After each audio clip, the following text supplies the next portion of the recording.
Yeah, this is definitely one weird ass toy. This is a Power Lords knockoff where the lower part was like a horse or a tank. Just look at that. The colors off in the skin, the face, that smile, that way over the top chin, blue, I mean literally blue eyes with no pupils. Alien like to an extent. And then his chest has this action where like a gun rotates, bootleg Mega Supreme back battery cover. Like, do they really sit back and like think about like kids are gonna love this, the weird ass atrocity to nature? And we're drawn to it now as adults even more so because it's just so kooky. We'll hope to find the rest of him too in the pile. So we're just gonna jump right in because oh my god, it kind of just keeps going. And every time I do these videos, I'm like, oh, we're gonna make it. We're gonna make no, we're not going to make it. So let's just jump right in. We have the Night Force Persuader. Dun, dun, dun, that bright ass red. The air missiles are there. They just fell off. Very uncommon vehicle to find. I think this is Series 1, not versus Series 2. The Series 2 Night Force vehicles from Toys R Us only are more uncommon to get than the Series 1. So this runs about, I think, $125, maybe a bit less, but still great to have it. I picked up some Night Force stuff on the cheap when they were cheap, but I didn't ever sit back and be like, oh, I need a dead mint. And then now you're like, oh man, like that Night Boomer right up there. I got at a Joe show in Minnesota in like 2002.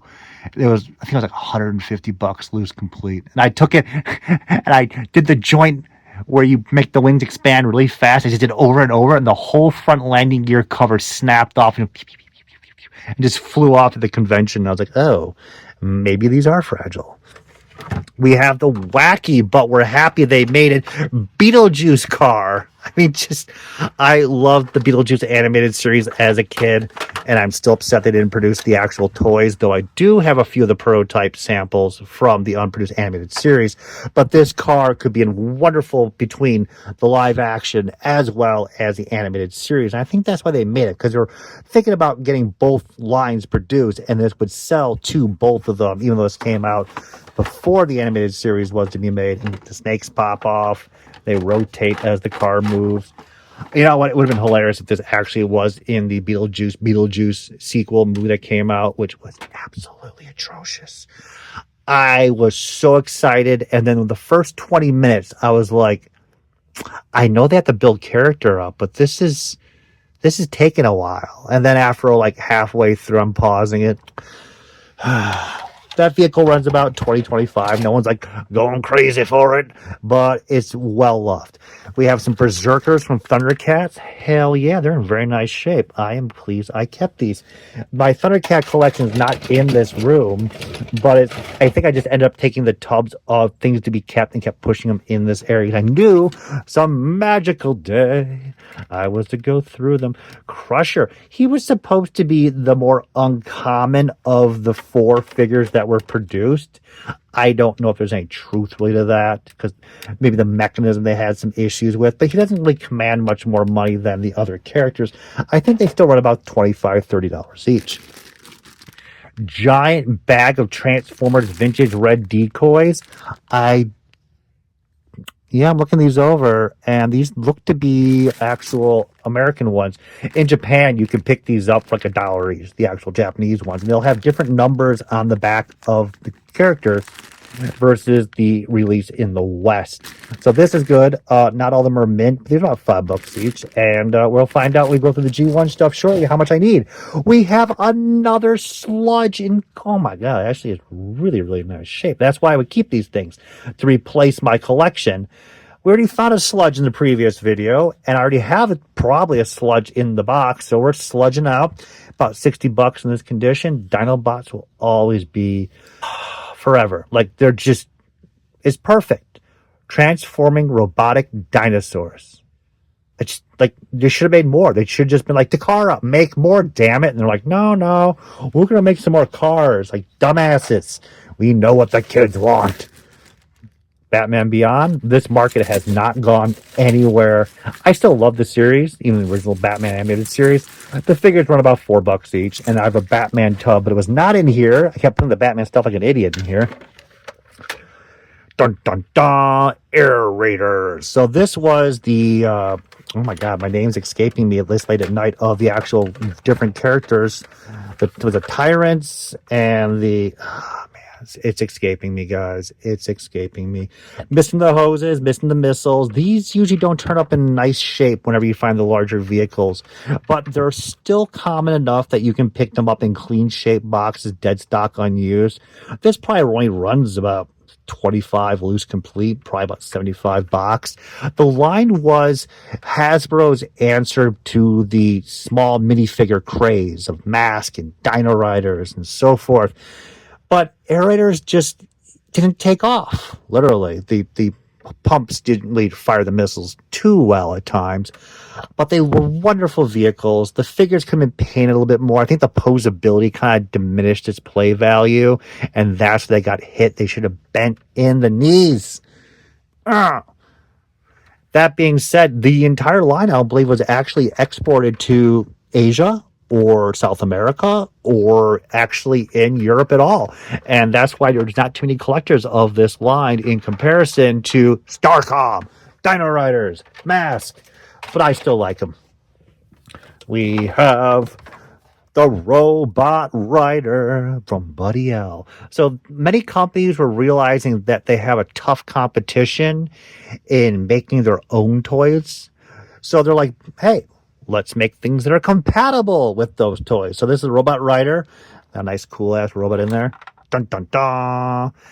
And this is actually a really wonderful 80s futuristic look of a vehicle. It moves forward, it moves backwards, and you can store up to 6 Buddy L robots, or also GoBots or Remco or whatever you wish to put in there. Even Star Wars figures. So it was wonderful. They would advertise these things right next to GoBots in the catalogs for Sears, Montgomery Wards, and I like that stuff. I really do. It's the funky, weird things like that. I used to grow up on not WCW, whatever the channel was for Channel 50 for Chicago, and they would play when I was younger all the Sinbad films, and I was like, what the hell, like on a Sunday? So the dragon here is just solid. I always like dragons. I was kind of upset. I think the Cyclops defeated the dragon. I was like, come on, dude, seriously, my butt. But no, just one big chomp and the Cyclops is hurting. So look at this box. This is where we're going to focus for the moment. A lot of good value here. So these are Fright Fighter wings that I was saying, oh my God, from He-Man, I may need these wings. Granted, what a Fight Fighter is, the world may never know. These will probably run about $8 each. The small radar and the guns actually go for more. Completing the toys about 150 to 180. So those will probably end up being extra. Ninja Turtles. I don't know what this is doing down here. Just a little bit of money.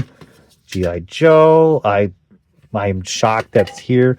Dino Riders. We have the tub downstairs, but it's unbroken. And this Diplodocus pod always breaks. Anytime you'll have a break at the connector points for these doors, you're done. The whole thing's trash. You can't repair it. And then a lot of times they get yellow too. So I kept this in preparation for my personal pieces being yellows, which is in our room. We have a Roadbuster gun with the little scope. That's about $50, maybe a little bit less now because the market's a little tough on that. Nice clean Stormtrooper. That should go all the way upstairs. That's about $20. So Steel Monster gun, and I kept these for the Steel Monster vehicles. They're hiding here. That's about $20. Some more Aliens pieces. Oh, Lord. Oh, my Lord. You're giving me the vapors. Yes. This is... Come on, guys. What is it? Seriously. What are you doing here? Do you consider yourself a toy expert? I thought you guys... No, I'm just messing with you. This is the tail for Mumra's tomb. Now, Mumra's tomb didn't really have any accessories. This is it. This is the part that everyone's missing. And that thing's shopping value. I was kind of surprised when people are asking for it. But this tail might be at least $100 now. But it's my Mumra's tomb tail. And I don't know where that is right now. Imagine X, Power Rangers. I don't have much of these, but it's nice to have a loose one just for the hell of it. We have Visionaries, the Lancer Cycle. A little bit of, not too bad. Goes this way. I always forgot about that. It goes that way. There we go. Super sweet. I am working hard right now. Hint, hint, hint. On my Visionaries collection, which we'll talk about someday. Thank God it's the Pink Ranger bouncy ball. Captain Planet, the rat guy. Some more Transformers sludge accessories. We have Cassette Frenzy in clean shape. We have the Over Action Masters, Exo Squad Missile, Mega Man pieces, Night Raven, clean shape for him. Had him as a kid. He was wonderful. Mazenga Z 6 to 5 inch figures. These are about. I just sold these fists for $42 for the pair. So that's not bad. We got Cops. We got Reflector. Very nice. So these are just, again, back up to a Reflector and how that. Oh, check that out. Yeah, you guys know what this is. Optimus Prime. No, come on. This should be Winged Warriors. I could be wrong. Gatesteady Bebop or Rocksteady, but this one should be Winged Warriors, the gold version. This is about $100 part right here, and I should have it already in my collection.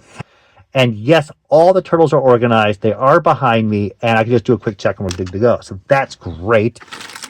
Decent. Big crack up there, but if I can swap out pieces, the rest of it looks nice. We have Disc of Doom Skeletor. Again, the box is right behind me. The lid's literally open, waiting for me to check to see if I need this really. Beetleborgs, all these Exo Squad. This is the main characters, JT Marsh's side intakes. I only had 2 of them. I have 3. Engine Pod, Power Force 2. Just all this money just add. Oh, look at that. That's to the Lava play set from Remco Power Lords. That's $35-40. I have the set over in the corner. So if it's duplicate, Stamper set for Jazz. Oh, Turtles Technodrome. Nice, nice. So all this is ready to go. Look at this cloud. Look at this. We have the Cloud Sweeper up here already loose complete underneath all this stuff. And here's that. That's $5. This is great. It's all adding up. Right, Talia? Hell yes, Alex. I've been waiting for you. Too bad. Keep waiting. Center Twin. Nice shape with that fragile blue plastic. Oh, yep. This is good. And we'll hit all the G1 stuff that's behind me. We'll organize it out. Steel Monsters. The Enforcer. Same thing. Tonka was smart for this line. They're like, hey, we already got the vehicles. Let's beef them up, make their own character line. They should have made a storyline. The characters are wonderfully designed. The vehicles are designed beautifully. There was just this lack of additional. I think there was little mini comics in it, but the packages were bland. They just had the desert showing. They didn't have any character art on it. It was just one little extra step. It would have been really successful. On a side note, I was at a sculpting studio a couple of years ago, and they worked on the sculpts for Steel Monsters, the action figures, second series only, not first series. And I found the wax sculpts for 3 of the 4 figures. I couldn't find the girl Tigra, but it was only the torsos and the heads for the figures in 2 upscale wax sculpts.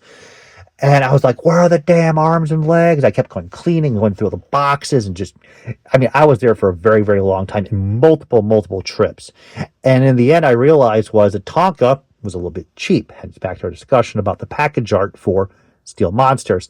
And the arms and legs of the first series figures were just reused for the second series figures. So they never needed the sculpts of the arms and legs for the second series. So the actual sculpts of just the torso and the head actually is as complete as what they were requested to do at the studio, because that's all Tonka wanted.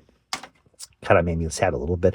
I did get the Tigra molds, but not the Tua. I still wonder what that is. Blaster Hawk. We got some discs. We got the seatbelt. Very nice. That's probably about a $50 vehicle right now. And funny enough, behind me, after going through the giant pile of toys behind, we found this base piece. So, get rid of that. That's what we're here for. We're making a dent, people. Even though it's been 15 minutes, and I'm going to cut it off here, I really thought we were going to make a bigger dent, and we didn't do jack. Until next time.